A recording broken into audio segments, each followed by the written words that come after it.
Hi everyone, TheBarracuda57 here. For this video, I'll be talking about Hitler. It's something that's come up constantly in the forums. It will always come up constantly on the forums, because people discovering INFJ will learn that within the INFJ celebrities, the good and the bad, because yes, there is good and bad INFJ, in the bad section of the celebrities contains Hitler. And then people are like, how can Hitler be an INFJ? Because all INFJs do everything on their feelings and do everything based on justice and based on emotion. You can believe you're doing a good thing and still be doing a bad thing. That's what it comes down to. It's down to perspective. It doesn't mean anything. And basically, yeah, I believe Hitler was an INFJ. I really do, because it's all down to thought, it's down to function, it's down to processing. Now, a lot of people have debated Hitler as an INTJ. I have an explanation as to why I don't think he's an INTJ, a very good reason, and it will come up later in this video. And a lot of people have also considered him as an ENFJ. But just because he's an introvert doesn't mean that he can't speak in front of crowds and talk to people. If you're passionate, if you believe in something, it doesn't matter. You'll put yourself out there, you'll talk about it because that's how you feel and you'll feel strongly about it. Doesn't mean anything. I mean, yeah, it's basically stereotyping. It's the only thing that people ever say for that is Hitler must be an E-type, he must be an extrovert because he's good at speaking. That means absolutely nothing. That means absolutely nothing. An introvert can be a good speaker, just in the same way as an extrovert can be a very bad speaker. It means absolutely nothing. Alright, so yeah. This video will be talking about Hitler, and it will be talking about how INFJ aren't perfect. And I also taught that in another video, which is actually titled How INFJ Aren't Perfect, but you can look at that for yourself. But basically I'm just fed up with the stereotype that people think all INFJ are perfect, and basically these are the kind of deluded people who live in a dream world and think that everything with the world is amazing and that all INFJs are amazing. Because at the end of the day, because INFJs are rare, that must mean that they're somehow good. No, it doesn't. And Hitler's a good example. We don't know if Hitler was an INFJ because he never took the tests, but obviously he's been tested on his thoughts, his functionings, his actions, his words. Because actions speak louder than words, and especially through his actions and his processings from start to finish, we can analyse why he did it and how he functioned and thought. From when he was young to the very end, when he died, basically. But yeah, I mean, it just puts perspective, even if he isn't an INFJ, because we don't know for sure, but I think he is, that no type is perfect. Be realistic. It's like saying, oh, you know, all INFJs are magical and they're all psychic and they're all sugar plum fairies, and I mean, they're never bad, because I mean, we live in a dream world and the world is how I perceive it to be, and if that's the case, then all INFJ are perfect. Be realistic. I mean, we're idealistic, but you've got to be realistic. It doesn't make sense. Be a positive thinker, which is good, but be realistic, otherwise you're just living in a dream world and you're just deluding yourself to what you think is right, which isn't necessarily the truth. I can believe I'm a dog, but at the end of the day, that doesn't mean I am. When Hitler was young, he was the complete opposite of how he was when he ended and he finished what he did. Now, yes, he did a lot of bad things, and we all know what he's done because he's iconically famous for what he's done. But I'll explain why I think he's an INFJ. When he was young, he had a very strong justice system. He was very kind of like psychologically orientated. And again, a lot of people are going to like debate with me in the comments that, oh, you don't know what you're talking about, oh, all this, all that. I haven't read into the facts, so I have read about his history, I've watched videos and documentaries on the history, but obviously there'll be aspects which I'll miss out. So obviously, yes, I haven't covered everything, but I'm covering a base idea of what he did, and a collective idea of what we know he did, kind of thing. I won't say everything, because obviously I'm not a historian, so I don't know everything, but, you know. But basically, when he was younger, you know, he was a very sensitive child. I'm not sure if he had a father, but he had a mother which he loved very much. And a lot of you might not know this, but he was an artist, and he did amazing paintings. He did a lot of still life and really good paintings. If you type Hitler art or Hitler artist up on Google, you'll see a lot of his paintings, and they're really good. And he used to do a lot of that before, you know, he changed. But yeah, it's just kind of like, well, basically what happened was he was quite sensitive as a child, and he was very clever, and he was a very kind of strong-willed person. If you type in Hitler young, or if you can find a picture of Hitler when he's young, very kind of like, he looks like he has a strong will, and I'm not saying all INFJs are like this, but I'm going off kind of like, it's just basically, if you look at a picture of him, he looks very determined, he looks very forceful, and he looks very kind of like confident in himself. And this is like a picture of him when he's like 10 or 8 years old. And it's like, wow, it's like you could even see it within his spirit then. He's quite a forceful, and he's quite an adamant person. So when he got older, again, I don't know if he had a father, but he had a mother which he really looked up to, and he really loved her. He loved her to bits.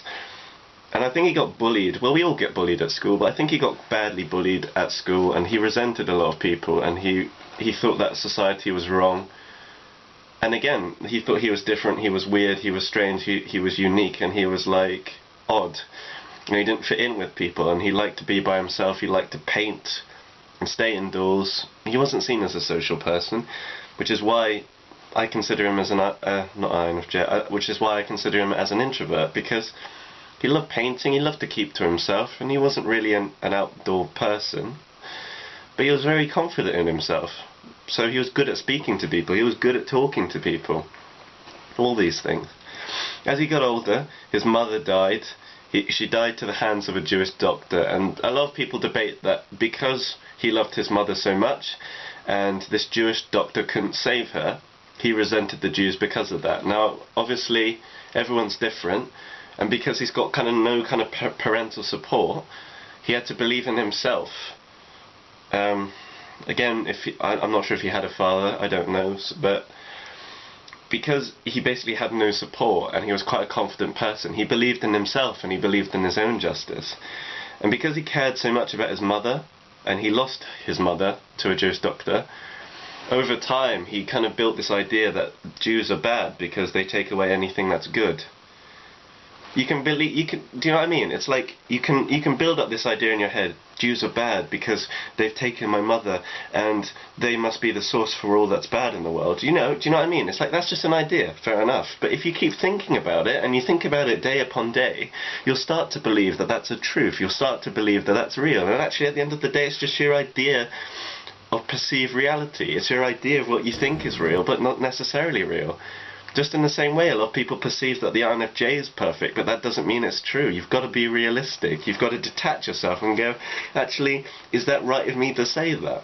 A lot of people don't do that. A lot of people do everything based on assumption. INFJs are seen as the guardian type, the savior type, the healer type. But there's bad types to everything. That's why INFJs are also destroyers, damagers, killers. There's opposites to everything. There's yin and yang, there's good and bad. Just because a type is perceived one way doesn't mean everyone of that type's going to be 100% that image. Be realistic. So yeah, as he grew up and he got older, he was very good at talking, he was very good at politically talking, and he was very self-driven.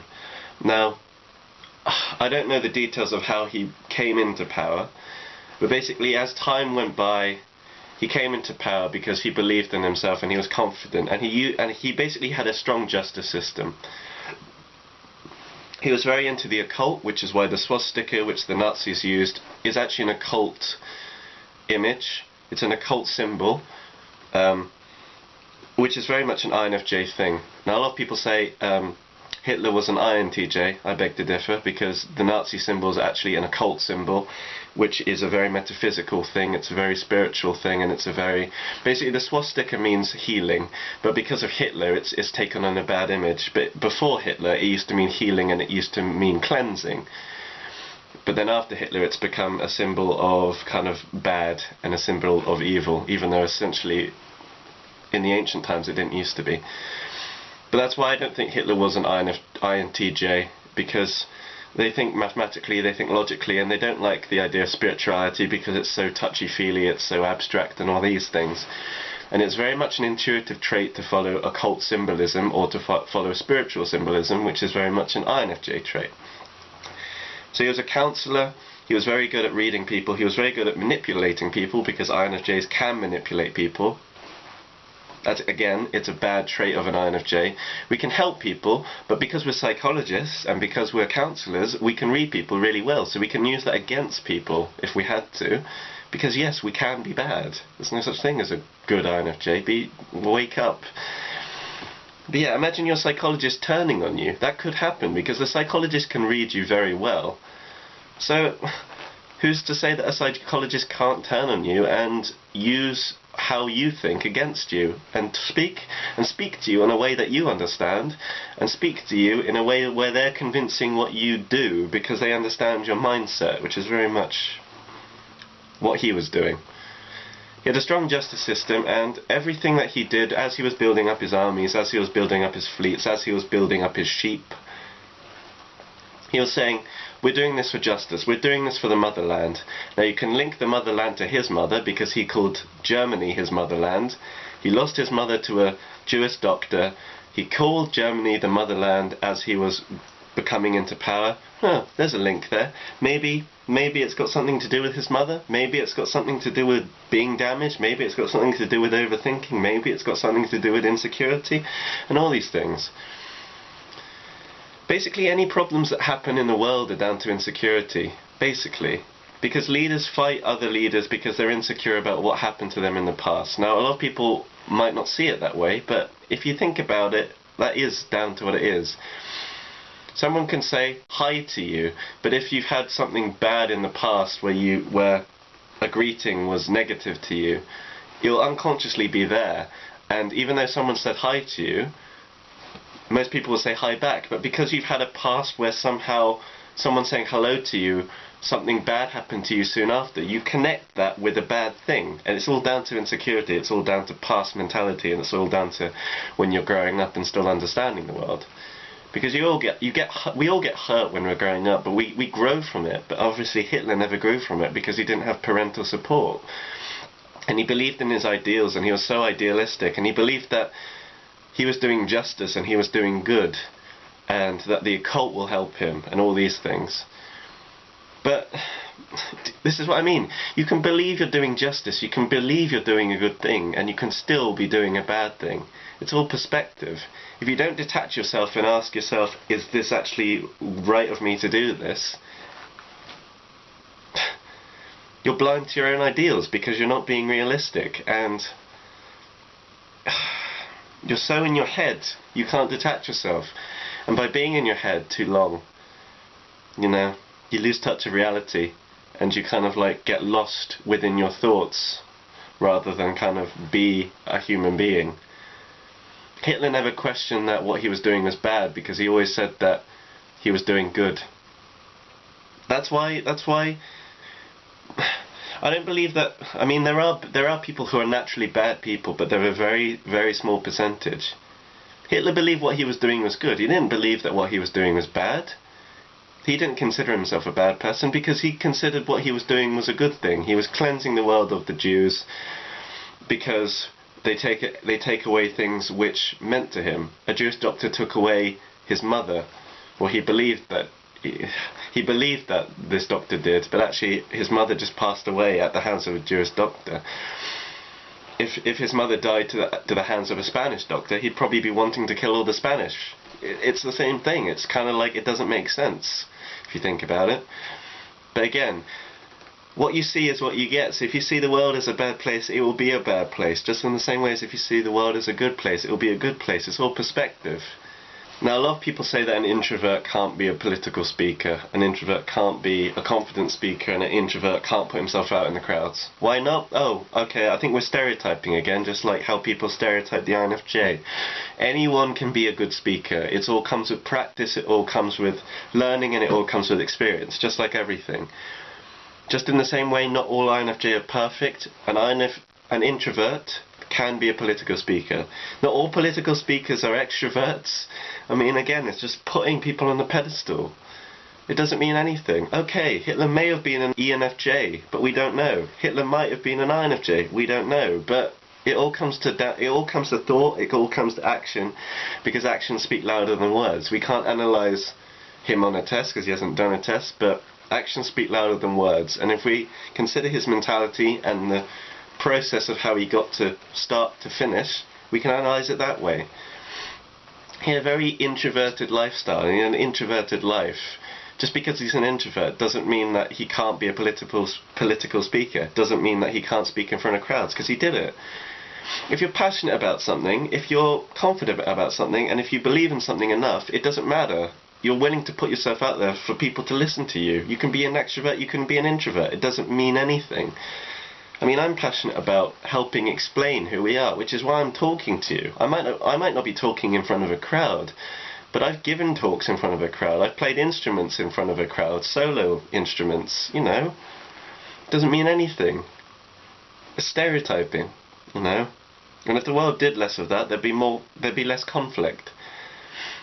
And if more people were kind of like grew from their experiences and their insecurities, the world would be more balanced. But you have a lot of adult children who are very insecure, and you have leaders who are kind of insecure about their past. And if something happens to them which indirectly makes them think of the past, they're going to start a war. They're going to start going, because it's all animal, it's all kind of like, oh, this event reminds me of something that happened to me when I was really young that really damaged me, therefore I'm really unsure about this event. I should be aggressive and I should attack to defend myself from being hurt further.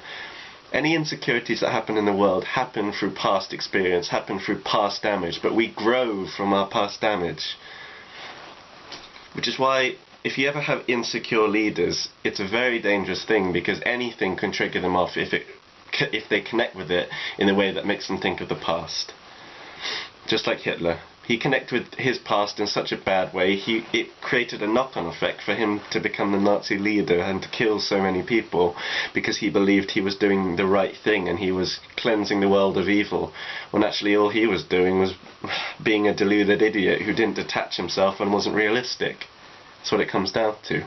To conclude, guys, we don't know what type he was, but I would say he is our type. He's a very bad version of our type.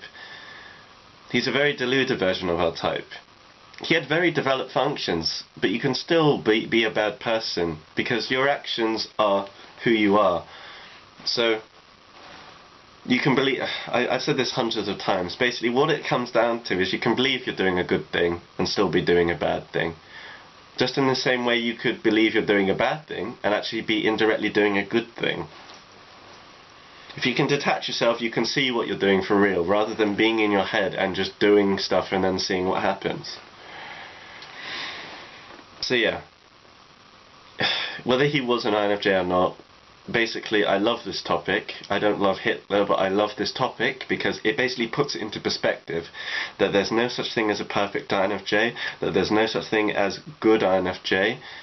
I mean, basically we're human beings, and human beings can be anything. They can be good, they can be bad, they can believe they're doing something good and be doing something bad. You know, we're human beings. The only difference is that we function differently to most people, but that doesn't mean we're not human.